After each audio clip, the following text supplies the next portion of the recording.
Kaufman Corner Podcast is back at it here on a Thursday. Remember, if you're catching us via the podcast, we thank you, but you can be a part of the conversation, be a part of the stream when we go live.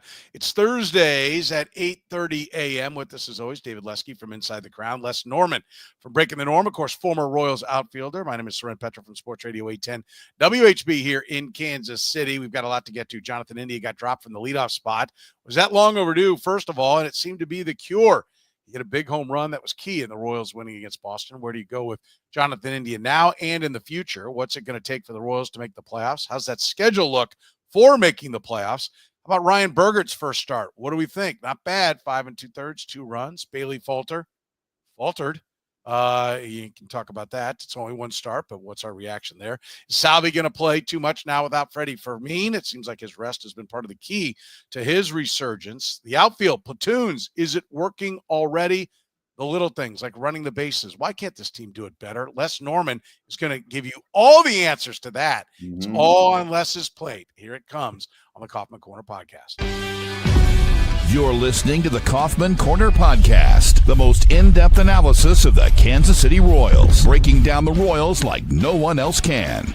Kaufman Corner is hosted by David Lesky, Les Norman, and Soren Petro. David Lesky is an accomplished author and the publisher of the Inside the Crown Royals baseball newsletter. Les Norman is a former Royals outfielder. He's the host of Breaking the Norm with Les Norman on Sports Radio 810 WHB, as well as the author of Teaching the Tools of Hitting. Soren is the award-winning afternoon drive host of the program on Sports Radio 810 WHB in Kansas City.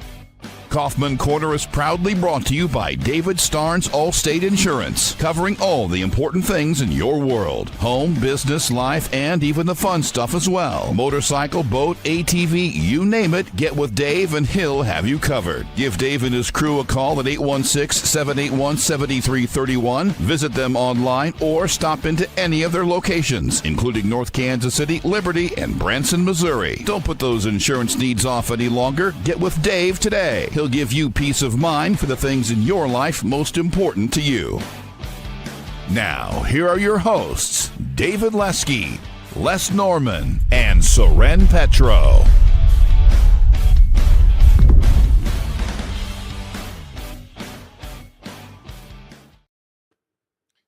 Thank you, Curtis. We do appreciate it. Off and running here on the Kaufman Corner Podcast. David, let's start with you. Let's talk about Jonathan India. He comes out of the leadoff spot for the first time all year. He blasts a 3-run home run. By the way, I always do love when they put the layover on the broadcast of like what Kaufman is versus what Fenway is, and I think there's no better place to do it than Fenway Park to really illustrate the difference of what you're getting at Fenway Park, how different it is. If you haven't been there, I'll echo if anybody watched the broadcast what they said on that last night, because it really is very different. It almost feels like you're in an arena more than you are a baseball stadium. So intimate, so close, so much energy. It's great, but it is a very different ballpark. But one of the reasons why I like to see the fences in a little bit, by the way, in the next ballpark, he does come through. Matt Quatraro presses the right buttons when it comes to the lineup. Is this the button that needs to be pressed all the time, David? At least versus righties, for sure. I mean, you look at India's numbers. He struggled quite a bit lately, but he's sitting with a 349 OBP against lefties. So I'm fine with him hitting leadoff against left-handed pitchers. That works for me. I have some struggles with his first at bat of the game. I feel like that's been a bit of an issue. Oh my God, he's 0-2 a lot. So that there are some questions there. But I mean, look, you want your best OBP guy toward the top, or at least your best OBP guy who you don't want in the middle of the lineup at the top. And I think that against righties, that's Mike Yastrzemski right now. And against lefties, that probably is Jonathan India. But it makes a lot of sense to drop him down. I think the issue, and maybe I'm wrong here, maybe I'm just putting thoughts out there that somebody had, that I've had, that nobody else had. But I kind of wonder if the Royals wanted to move India, but didn't really have anybody because they didn't want to move Garcia out of the middle. And so it became, okay, well, who do you go with? You're not putting, Witt doesn't like to hit leadoff, and you're going to listen to him. Pasquantino doesn't work there. Salvy doesn't work there. They tried Adam Frazier there one game. Oh, actually, I would like to see Salvy in the leadoff spot just for the fun of it, not for the actual baseball strategy. Game 162. It's going to be incredible. He'll play I think you saw it, didn't you? In when he ended up in the 8th inning on Sunday, where he was the leadoff guy. That's true. Yeah. So the extremes they thought they were going to need to go to get him home. Yeah, exactly. So maybe not the best idea, but maybe after they've clinched or been eliminated. But I think part of the problem was they didn't really have anybody, and now they've got Mike Yastrzemski against right-handed pitchers, and so it makes sense. And one day it worked, one day doesn't mean it'll work on tomorrow, doesn't mean it'll work on Sunday or Tuesday or whatever. But it makes a lot of sense. And I looked it up. Did you realize? I didn't realize this. I thought India has been hitting leadoff for 3 years for the Reds, no change. He was hitting 9th last year at points. I looked it up because I was going to say, oh, this is the first time India has not hit leadoff since, and it was like June of last year. So not interesting at all. But I think it makes a lot of sense. And let India reset a little bit, see if he can figure some things out. For one day, it looked really good. Lesky, Matt Quatraro said it was a matchup thing, right? First of all, I'll ask you, do you buy that? So No. I'm going to take the massive shake of the head is no. He goes 2 for 4 with 2 runs and 3 RBIs with the home run. I do want to listen. He's had a disappointing season. I think he'd probably be the first one to tell you that. He's had some puzzling. His defense isn't great. I think we kind of knew that coming in, though. So I think he's largely been Jonathan India just having an off year, which happens. That's one of the reasons why I think you want a player with multiple years of control and not trying to throw a bullseye in 1 year. Guys get hurt. Guys play with injuries. Different things drag them down. I will give him credit. He could have sulked. He could have dragged his bat to the plate last night. And he didn't. He had one of his best nights. So I think that does need to be celebrated because there are a lot of guys. I think it's less and less now than when you played, Les. I should have probably it's not as much today as when you played, Les. But back in the day, hey, I bat here. Mm-hmm. And if not, I can't get comfortable. I just don't know what to do if I'm not batting in my spot. The modern analytics, and I think Ryan even hit on it where some guys in the Boston lineup are bouncing all over the place. You take your bat to the plate and swing it when you get up there. But, I at least appreciate the fact that he was a professional about it and went out and helped the ball club, right? Yeah, absolutely. He should have been a professional about it too. Look, if I'm kind of a 50-50 guy in the sense that I do like consistency. Like if I'm hitting third, I want to hit third. It doesn't have to be every single day, but 85-90% of the time, because it's not a pride thing. It's a setup for me in my mind and how I can prepare mentally, emotionally, and then that translates into physical sometimes. So I think Jonathan India is enough of a professional, and he's been enough of a player in this game this long that he should understand it. I think there's 2 reasons why he didn't sulk. One is because he's a professional, but 2, I think the bigger reason was the guy needed a break from the leadoff spot. I mean, look, when you stink in a certain spot. You understand that when you're not, you have to swallow your pride if you stink long enough in a position, and yet you're going to be in the starting lineup, at least offensively, that there has to be some kind of change. So he probably came to the park and found out that he was hitting lower in the lineup, and okay, no problem. Then he probably went to his locker and went, whew, thank goodness. I need a break. This is pressure. I'm not coming through. And when you're not coming through in such an important position as a table setter like that, you put more pressure on yourself. And we all know, whether you've played the game or not, when you put more pressure on yourself, it usually doesn't work out because you can't will yourself into success. And to David's points with the analytics and the numbers, that proves right there that he just wasn't able to do it. And so I think it's a great move. I don't think it's a matchup thing.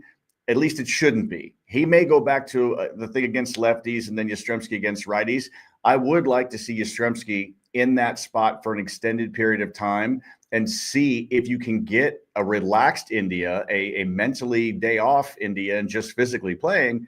I'd love to see him stay at the 7-8 hole because, look, he hit a home run. It's just one game. We get it. But I'll tell you, last thing, it is amazing what a mind break can do because a guy all of a sudden isn't thinking about his numbers. He's not looking for that outside fastball all the time. He starts hitting zone. He starts using bat control. His body relaxes. The pitch comes in slower because he gets his foot down sooner because he's not thinking about it and he's reacting. An athlete is a way better player when he reacts instead of thinking, and I think that's what India needs. Usually you say play a position is better for guys to not just dwell on the hitting, but is he the guy that maybe DH fits better. It might fit better for this club, Les, because if you get a platoon, if Carter Jensen can come up maybe down the stretch and be, an offensive bat to pair with Salvador Perez. And so Salvy can get the rest that he needs. You have your catchers just catch. You have him, if Michael Massey can come back, maybe he comes back fixed. And then Jonathan India kind of settles into the DH role. Could it be that that's a better spot for him, that, the hit tool is what he's got, and if he focuses on it, it'll get better? Well, you guys remember John Mizrock, right?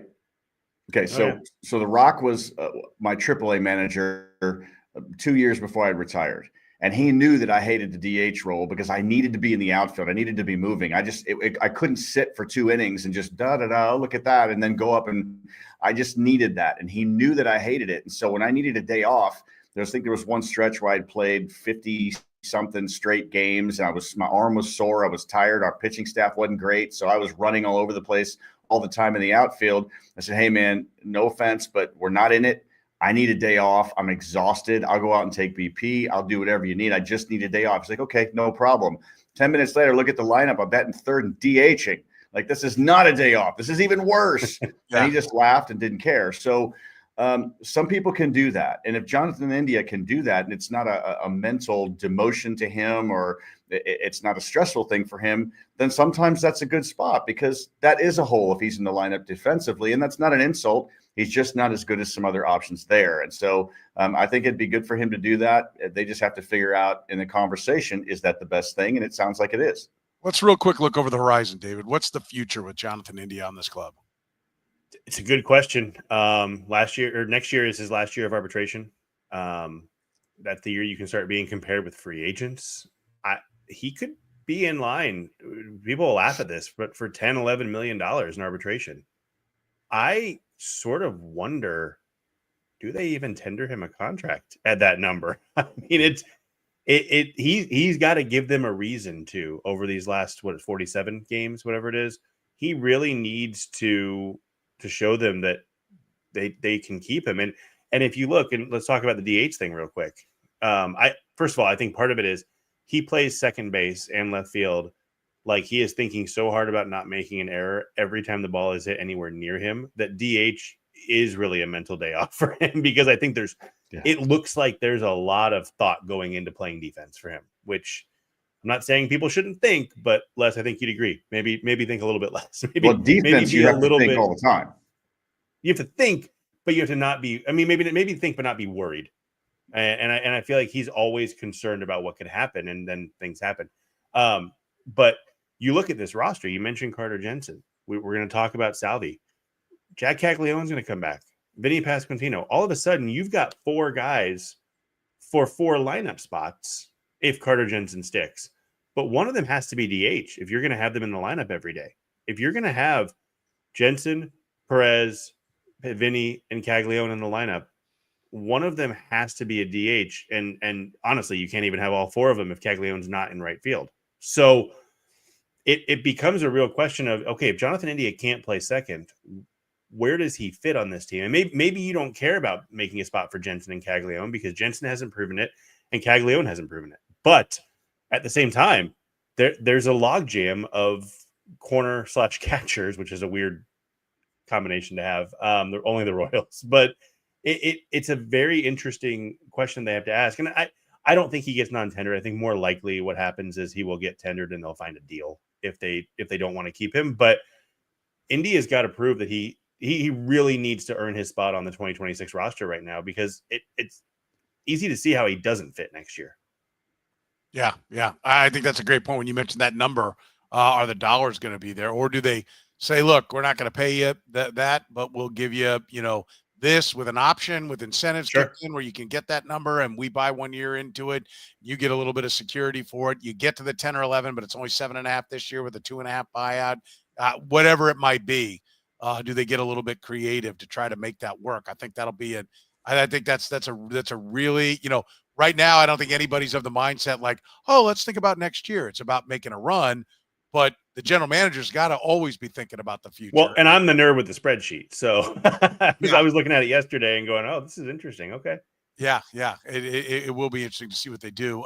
We will talk more about the playoffs, whether or not the Royals are going to get there after you hear from our friends at David Starnes Allstate Insurance. David Starnes Allstate Insurance, serving the Kansas City area and all throughout the Midwest. With David Starnes Allstate, it's not just about fender benders. Beyond traditional safeguards, enjoy perks like roadside assistance for unexpected breakdowns, transportation expense coverage when your car is in the shop, auto replacement protection to keep you on the road in style, and much more. You can give Dave and his crew a call at 816-781-7331. Visit them online or stop into any of their locations, including North Kansas City, Liberty, and Branson, Missouri. David Starnes, Allstate Insurance. Your favorites are back. Kansas City now for a limited time at all your KC Whataburger locations. Get the Pico de Gallo burger, 2 large beef patties, 2 slices of pepper jack cheese, Pico de Gallo, and creamy cilantro lime. How about the sweet and spicy bacon burger, 2 large beef patties, American and Monterey Jack cheese, bacon, grilled onions, and topped with sweet and spicy pepper sauce. Or grab the patty melt. Even the honey barbecue chicken strip sandwich. They're all perfect with the Whataburger banana pudding shake. Remember, Whataburger's open 24 hours a day. Breakfast served 11 p to 11 a. And don't forget, you can get all your Whataburger favorites and more by downloading the Whataburger app with the QR code. Whataburger, proud sponsor of the Kaufman Corner podcast. Let's talk about what it's going to take to make the playoffs, David. I'll give you the first shot at this with the numbers. Games, when there was 50 to go, I heard a lot of people, that was a nice round number. 30 and 20 was a lot of people want to settle that to get to 86 wins. How many wins do you think it's going to take to make the playoffs? Well, the Yankees are currently the third wild card, which is wild, by the way, that they've fallen that far after where they were just like a month and a half ago. They're on pace for Sam McDowell. I don't know how loud it echoes in the Bronx, but called for the firing of Aaron Boone from all the way here in Kansas. Well, City. look, if Sam McDowell is saying it, the Yankees have to act. I mean, come on. He's probably right. But so the Yankees are on pace for just under 86 wins. You might not know this, but the Royals lost the season series to the Yankees pretty handedly. So they need to win one more game than the Yankees if the Yankees are the third wild card, which puts you at 87 if you do that math. The way the Yankees are trending, 86 probably gets it done again like it did last season. But, if you're going to be careful, you've got to go 47 games left now. They needed 30. I thought they needed 30 and 20. I think 30 might still be the number, even though they've won a game. I think it's changed a little bit because the Rangers look good. Mariners look like they're not going to slow down. They did really well at the trade deadline. I don't necessarily foresee who's the first wild card. Who am I missing? Boston is right now. Yeah. Boston and so the Royals are 6.5 games behind them, and they lost the season series. I mean, they're not going to catch Boston. Not likely, but I think you need to go 30 and 17. And if you start looking at the schedule, and we can get more into this, but the next 9 are huge. Then they play 7 against the Rangers and Tigers. That's a tough stretch. And then it's White Sox, who are playing really well after the break. And then it's Tigers. And then you can maybe start to see a path. Angels, Twins, Guardians are playing well. I don't buy them, though. I don't know if you guys do, but I just don't. They're fine. They're Royals. They're the Royals. That's what I buy. And then, but with a little less psyche because they've lost some of their pieces. I mean, their team isn't. They didn't get the what was it? The boss moves, as Vinny Pasquantino put it. That the organization said we're behind you and we're going forward. So I think that's a good comparison. They're the Royals, but maybe without as much wind. Although they've been playing really well. So who knows? But I mean, you look at. So it's 9 against the Twins, Nationals, and White Sox. They need to clean up. They really do. The 3 against the White Sox, they need to win 2 of 3. That's not an easy series anymore. And I think what's funny is, this is a tangent, but the White Sox were so bad last year, and the Rockies are so bad this year that I think people have forgotten what a historically bad team is versus what a bad team is. And losing 2 of 3 to a bad team happens. You cannot lose 2 of 3 to a historically bad team, and they don't have another historically bad team on their schedule now. They took care of the Rockies. They took care of the White Sox when they were playing historically poorly, and they did. But now the White Sox are just bad. They're just a bad team that sometimes wins some games. So 9 against them, 3 against the White Sox again toward the end of the month. Angels, Athletics, Twins also at the beginning of September. That's 24 games. you want to go 30-17, you go 18-6 in those 24 games. You clean up against the teams you're supposed to clean up against. And if they're going to make the playoffs, that's how they're going to do it. Tell me, Les, Curtis and I did a little, Curtis Siebold, who works with me on the radio show, did a little exercise. I said, look, I'm going to set these next 9 games. They still had the Red Sox game, but I said, we're going to set that and the next 9 games aside, right? And let's come up with what you think they're going to do. And he's like, all right, 2-1 here, 1-2 there, 2-1, 2-1. And got down to where to get to 30-20 with 50 games to go, they needed to go 9-0 in this stretch. I got to where they needed to go 7-2. I was a little more optimistic on what those last 6 are going to be. I think the Guardians are going to be tough, but I don't think they're going to have enough. And so at some point that last week, where it's Guardians and Angels, right? The last week. No, it's Angels and A's the last Angels and A's. Yeah. The Angels and A's will be just mailed in. Right. And so I was more optimistic about those last 6. How critical are these 9 games right here?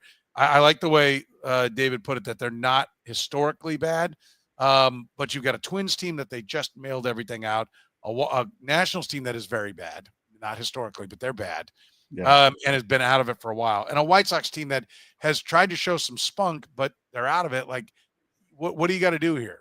Is it 7-2? Is it 6-3? It's 6-3 minimum, right? Yeah, for me, I would say 7-2 minimum, and the reason I'm focusing on those 9 games in the sense that historically it seems like, and David, you can correct me on the numbers, please do, but it just seems like in the past that the Royals in these stretches, when we figure out these teams they need to beat, they just went 3-3 on a road trip against 2 good teams. That's a pretty good road trip, and took 2 out of 3 from the Blue Jays, who are playing extremely well. Boston obviously is playing extremely well, and you still took 1 at the end. But it seems like the Royals in those games lose the games that they should win, and then win games that you don't expect them to win, and then look better. It's just an odd thing that this team, historically, recent history, just plays to the level of the competition. Do I think they'll handle Washington? Yeah, I don't think that'll be a problem.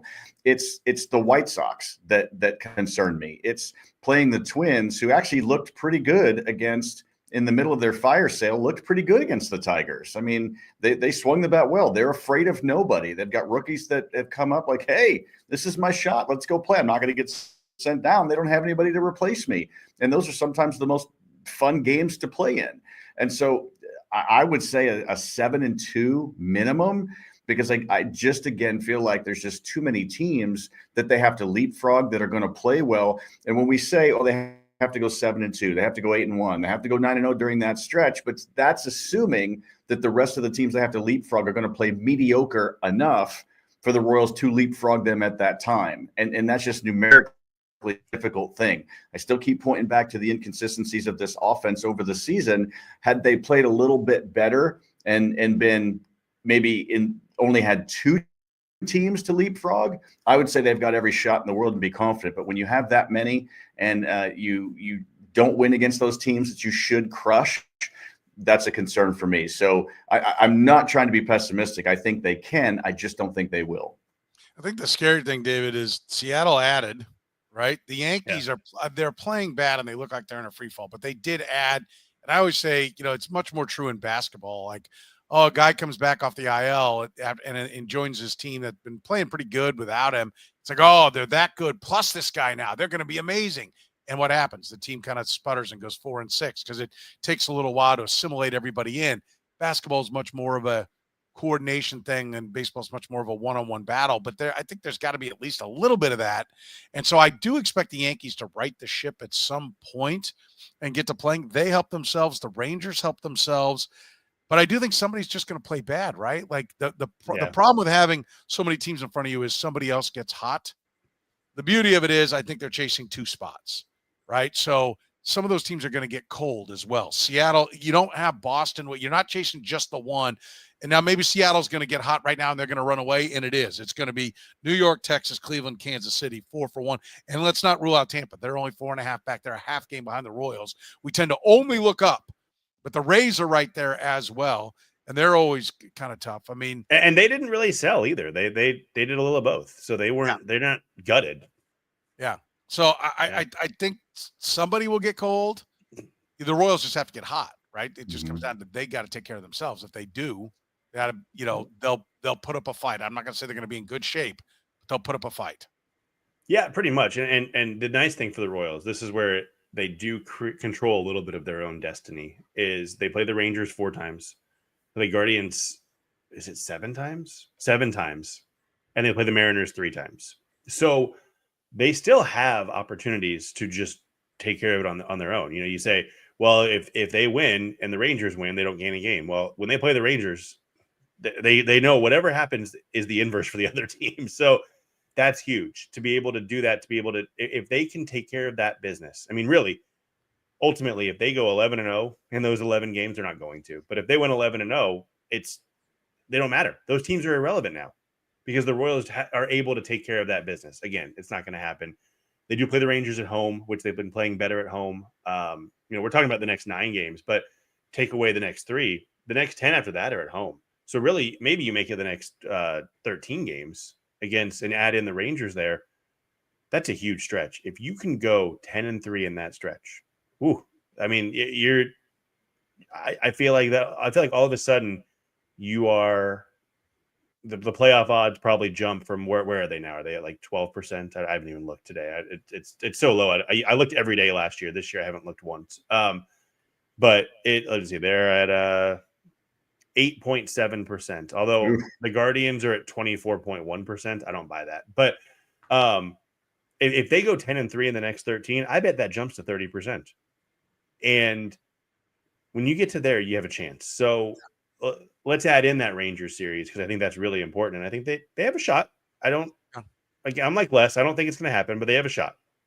26 of the next 43 are at home before hopefully playing on the road against an Angels and A's team that have mailed it in. So hopefully the home road doesn't matter at the end, but 26 of the next 43, 26 at home, 17 on the road.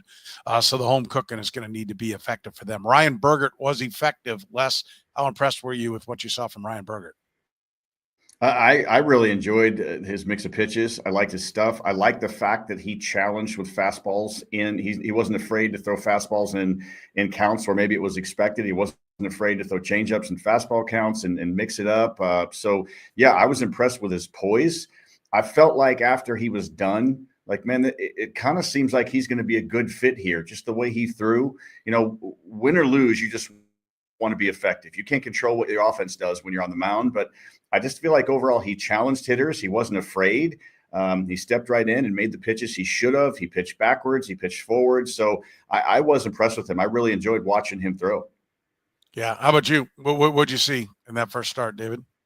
I loved that the Royals took his fastball and dropped the usage and added the sweeper. That's really, if you look at the pitch percentages, they went from, he was roughly 45% with his 4-seamer before, 32% on Tuesday night. Sweeper was 14%, 27%. Well, there's the difference. It was, and it made a lot of sense because I think the way Bergert used the sweeper was, I think it can be a chase pitch, and they chased a little bit, but it was a called strike pitch. He was able to start that on so far arm side that when it swept 20 inches or whatever, more than that, it was more than 20 inches, it got over the plate, and hitters just didn't swing because it was so big. The movement was so big. And what that allowed then was his slider to play off that and be an even better swing and miss pitch. I think the Royals pitching staff, the coaching staff, is the perfect fit for a guy who just needs a tweak in the pitch mix that includes a slider. That they can do more than that, but that's what they've done the best. And I think we're going to see just continued improvement there because I think the fastball is the pitch you back off the most, and they did it. And it's a tough lineup to face. It's a tough park to pitch in. His next start, let's see, Tuesday. It's going to be at home, I believe. I assume Monday against the Nationals. So really excited to see what he can do. I think the stuff is there. We talked about it last week, that if one of those guys is going to be Cole Reagans, it's Bergert. And I didn't see that necessarily, but he was really impressive. Yeah, he does have the best stuff. Bailey Falter, I just can't stop saying enough, did falter. It's like Bob Walk, and it's just one of those names that does not go with the maybe not ideal for the job. Grant Balfour. With Grant Balfour, with the job that you have. But he did at least tough it out through 4 innings, right? Yeah. He could have just been. In the days of 100 losses, you have guys that when it starts to go bad, they can't get it back on the tracks. And he did at least grind them through some innings and allow Quatraro to get through that game without having to go to any of the back of the bullpen guys, which could have been big if they could have stayed in the fight a little bit more in game 2. But everybody was ready to go for game 3 of that series. What did you see in Falter? Well, by the way, in the Double-A All-Star game in '93, the 6'4", 260-pound Butch Husky won the home run derby, by the way. So, yeah, I love those names.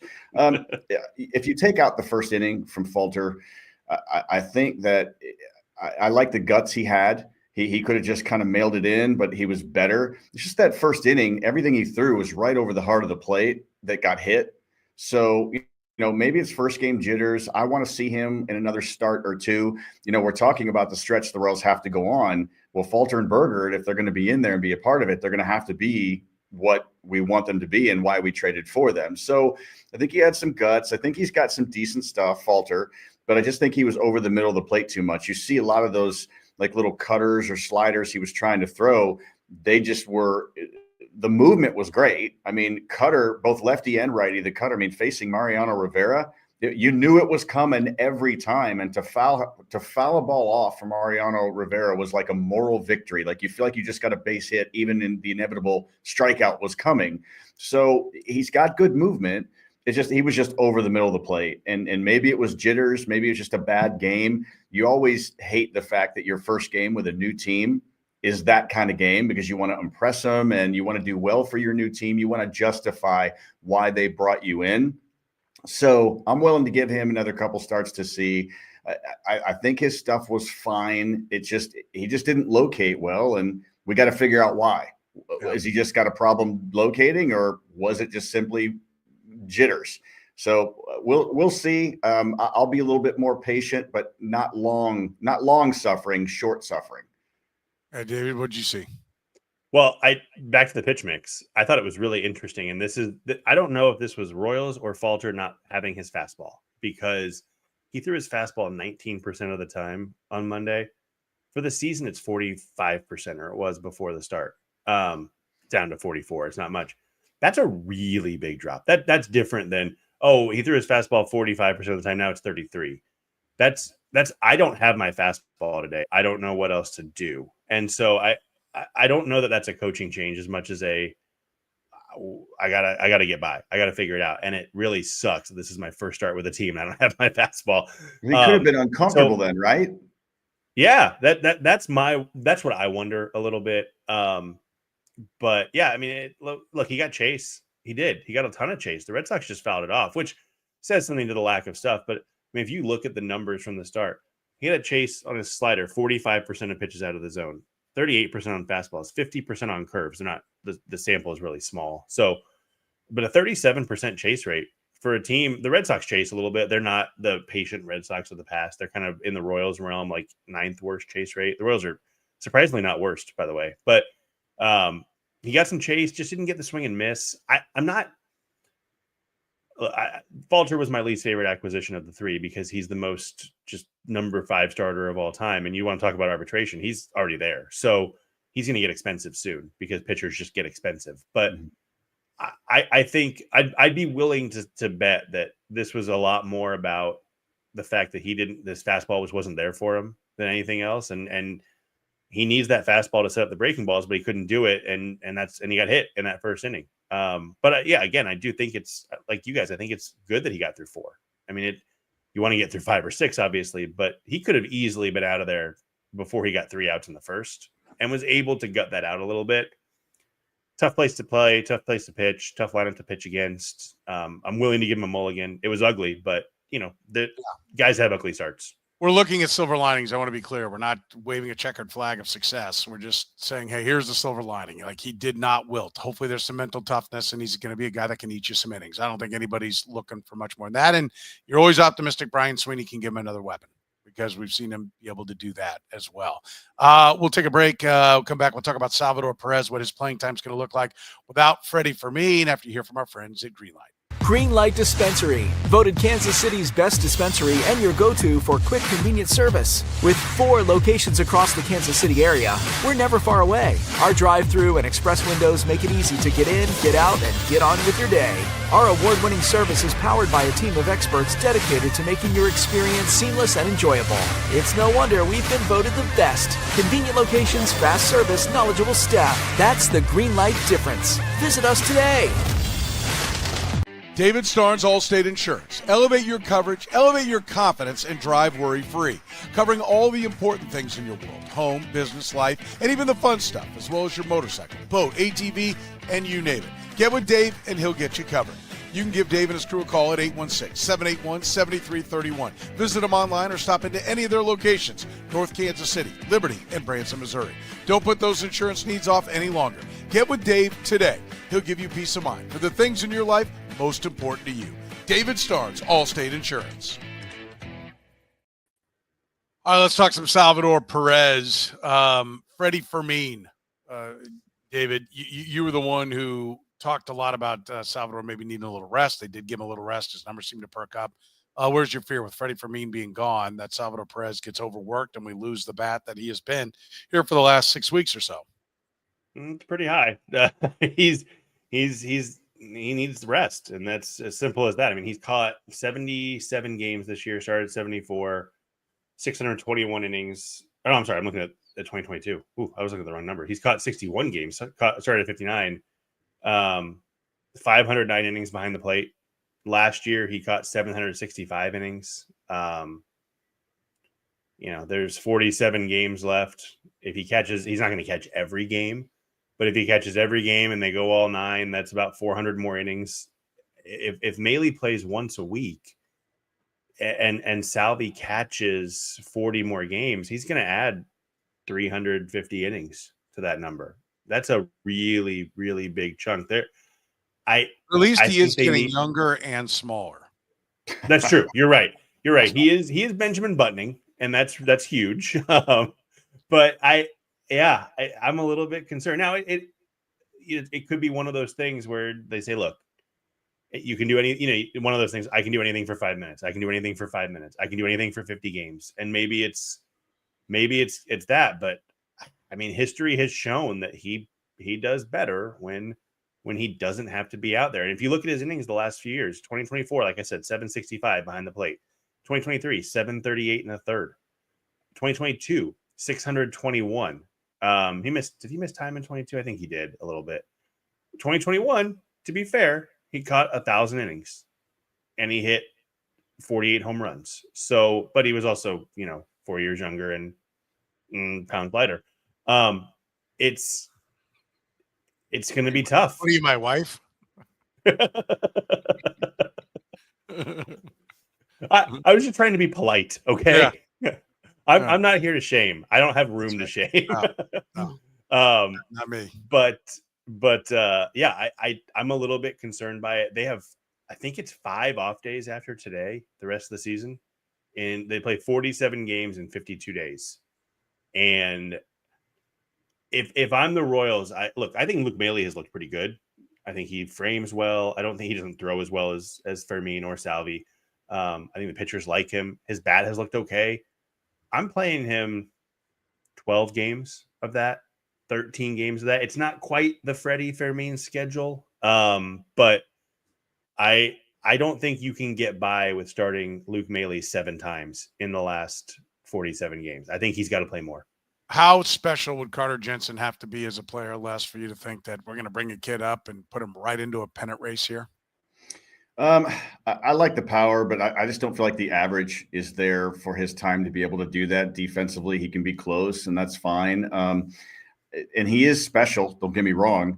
I just don't think he's big league ready yet. If the Royals are still serious about being in this playoff push, then I don't think you should do that to the kid. And I don't think you should do that to the Royals quite yet. I think next year you go ahead and give him a shot to be that guy, because he is probably your catcher of the future. But yeah, I just don't see that Carter Jensen is that answer quite yet. He's almost that answer, but not yet. If the Royals go 2-12, 2-15, which they probably won't, but if they just knock themselves completely completely out of it, okay, give him that September call up. I mean, in the minor leagues, I was jonesing for that September call up. So yeah, give him the experience so he can be ready even a little faster starting next year to have that experience. The one thing I wanted you guys to notice a little bit, and David, I don't have this in front of me. I didn't look this up, but I'm curious to see how Salvy does offensively on a Friday or Saturday after an off day or whatever an off day, because most of them are Thursdays.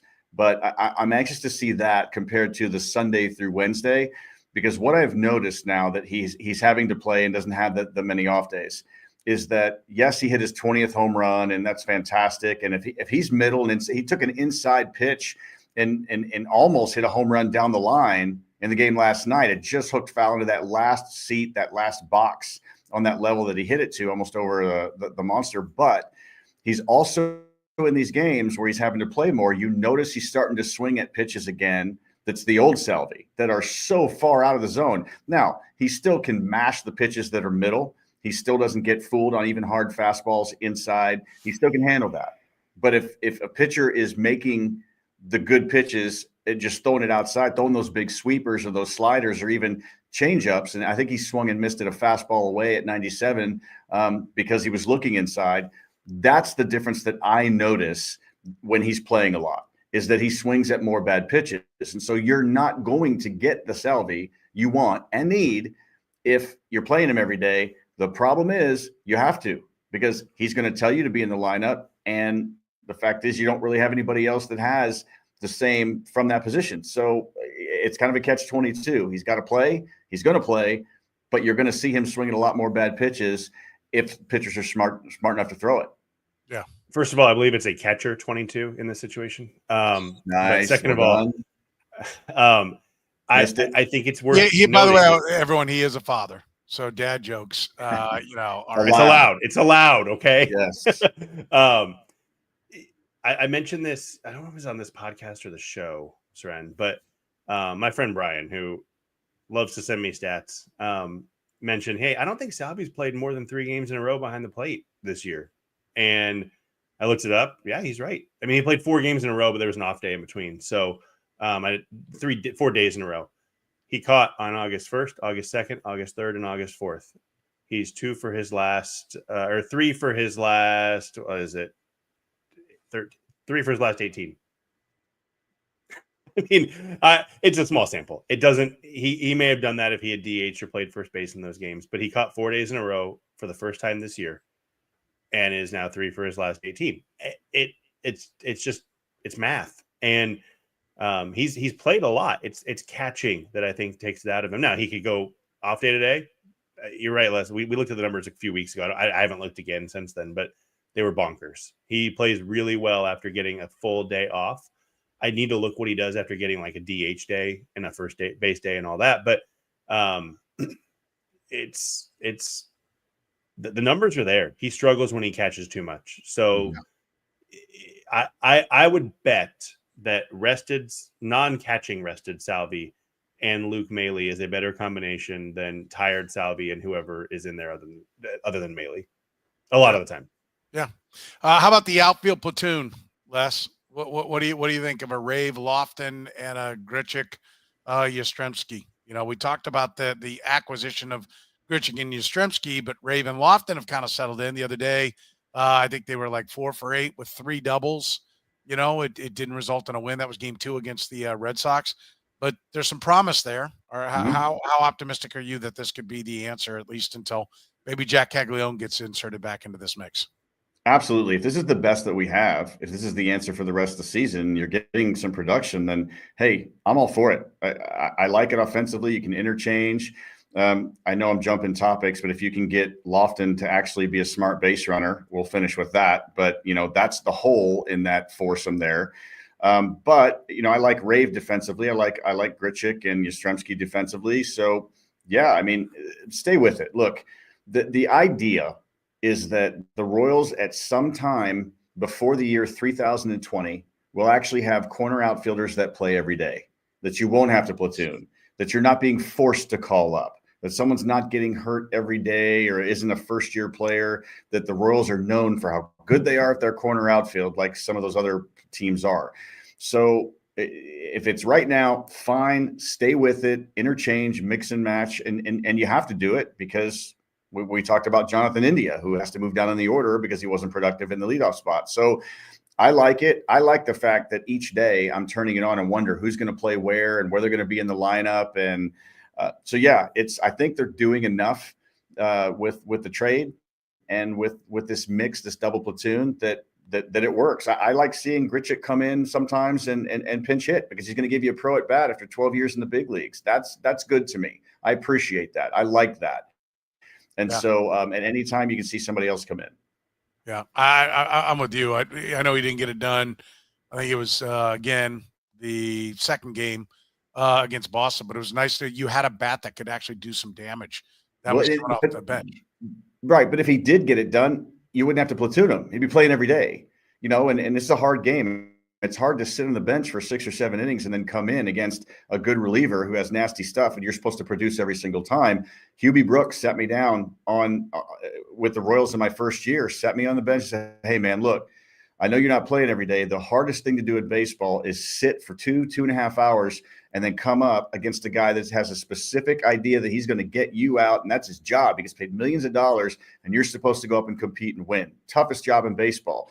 And it is. And so, again, if you've got a veteran that has been around and can do that, outstanding. John Rave isn't going to do that well. Lofton's probably not going to do that well. But when you have veterans that do it, it puts you in at least a better position to succeed. Yeah. How about you, David? What do you think about the platoons?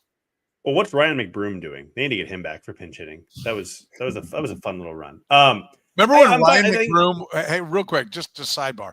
When Ryan McBroom was considered the equal of Ryan O'Hearn, and he probably was. It was probably right at the time. In Kansas City, they were. Yeah. Oh man. Yeah. Maybe the Orioles need to sign McBroom.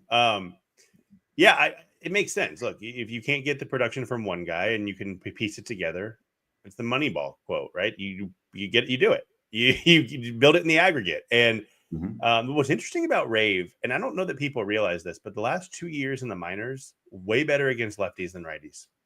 I don't know why that is, but 900 plus OPS against lefties. And so, like on a Tuesday when Crochet pitched and Isbell sat, but Rave played center. That's why.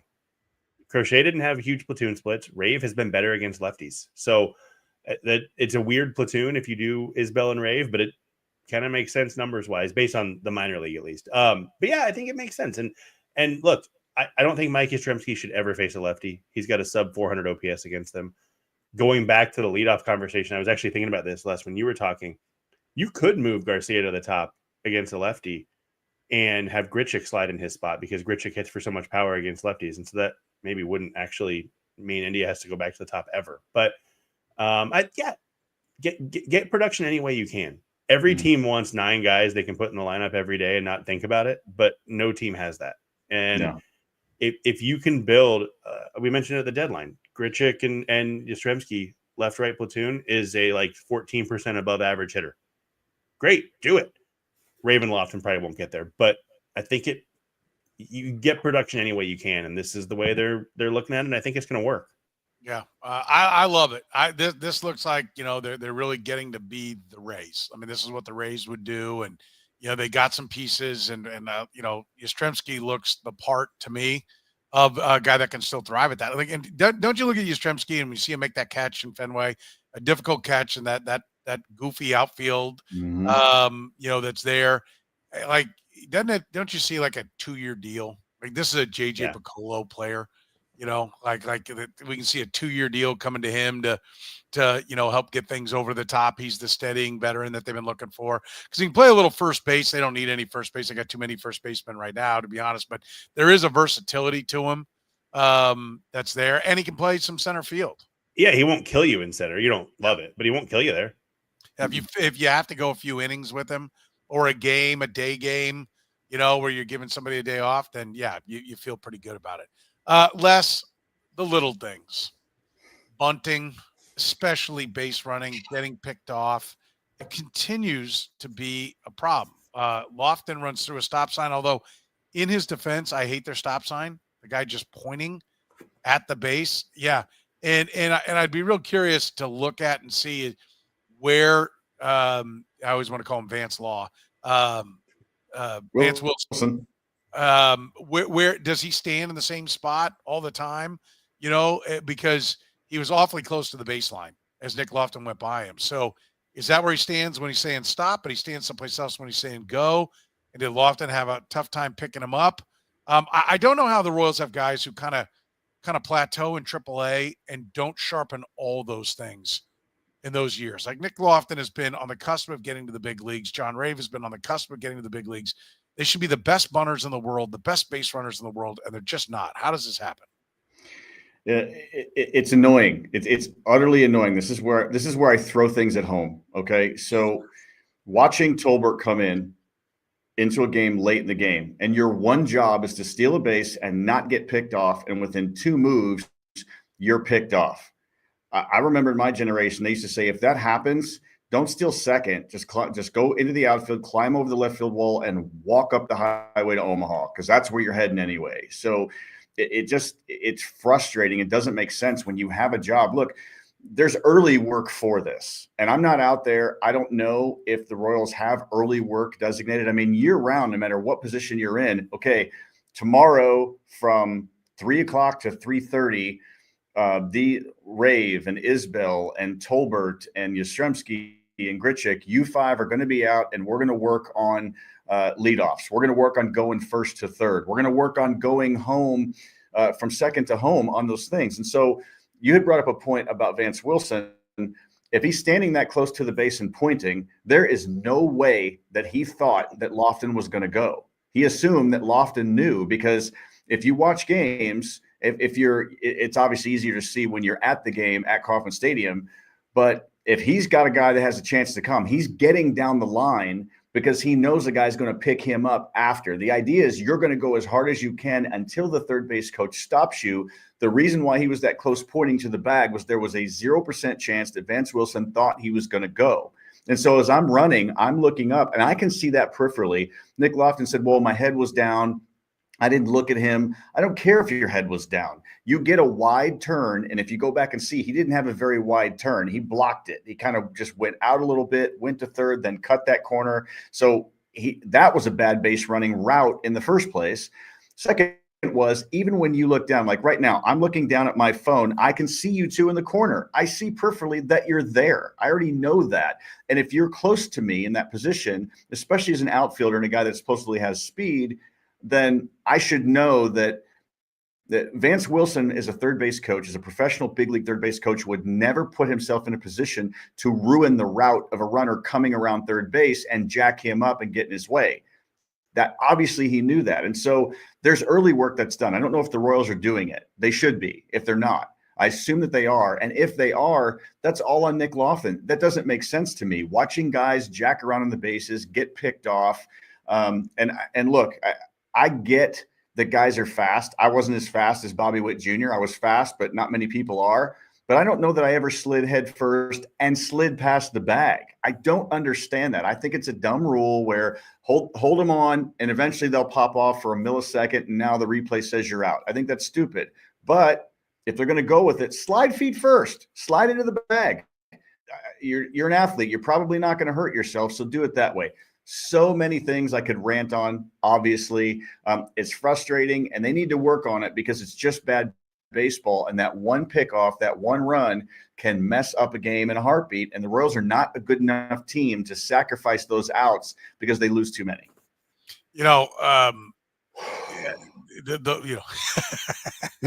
we do a base running show in the off season? Yes, I would.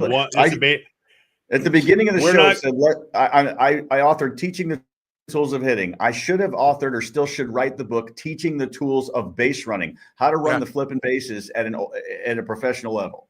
Les, we're not going to even come on. We're just going to put you on.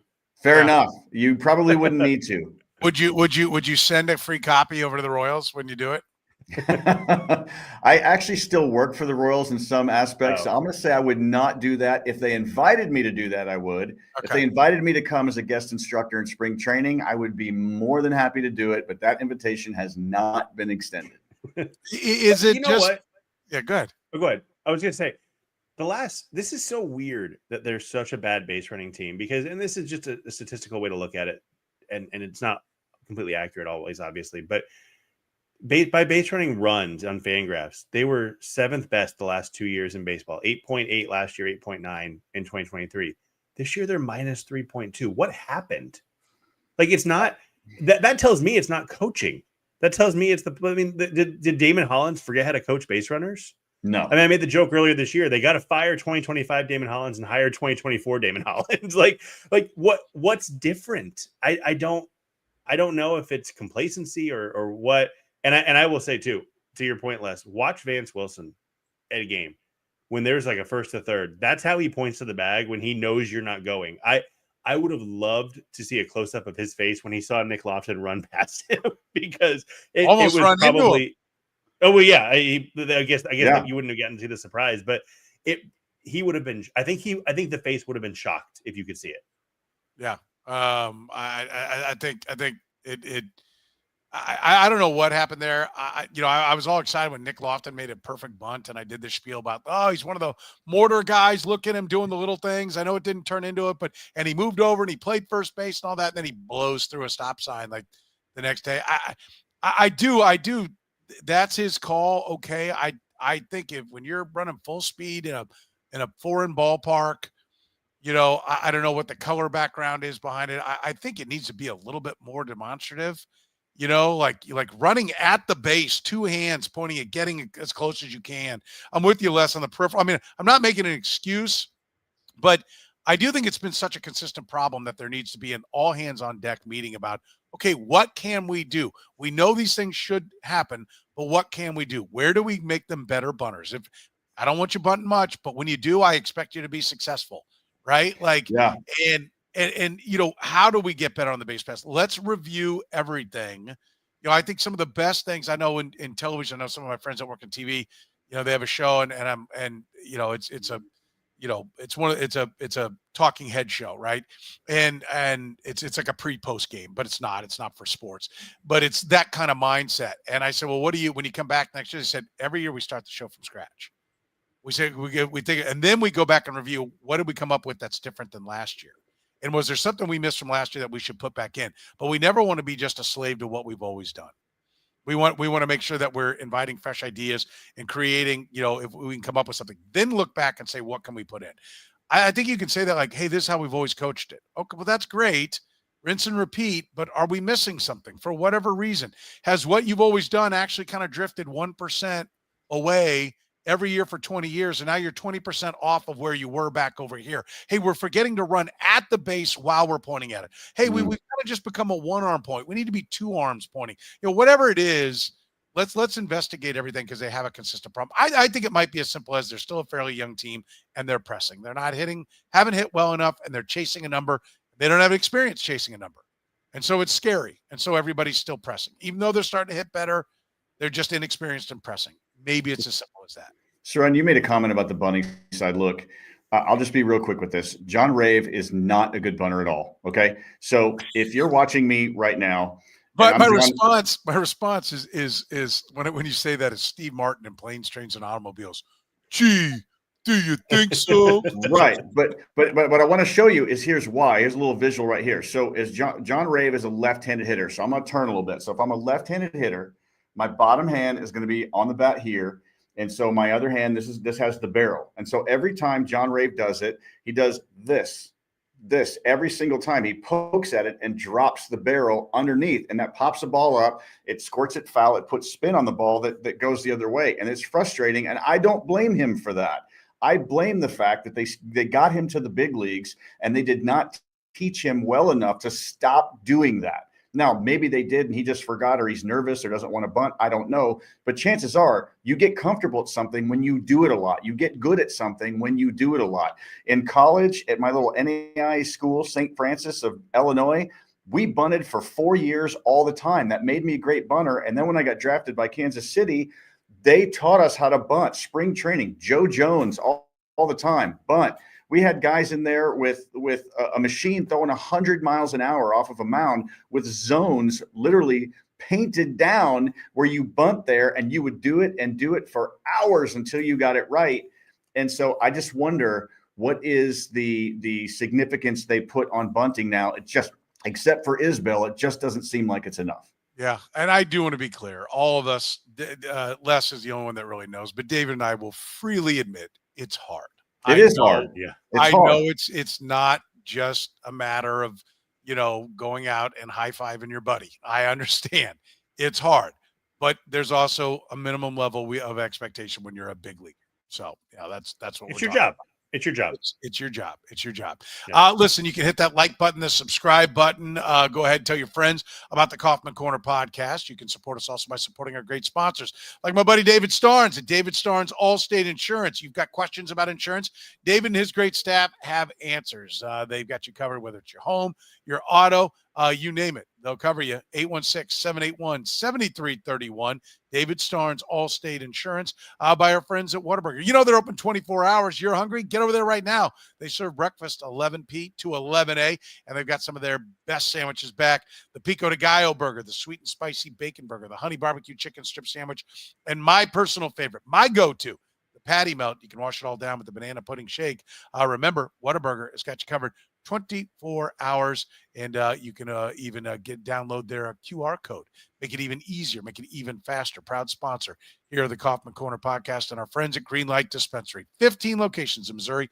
More on the way. Greenlight is the go-to for all your cannabis needs. Tell them you saw about it right here on the Kaufman Corner podcast. So for David Lesky from Inside the Crown, for Les Norman, former Royal and Breaking the Norm, my name is Soren Petro saying thank you very much for joining us here on the Kaufman Corner podcast.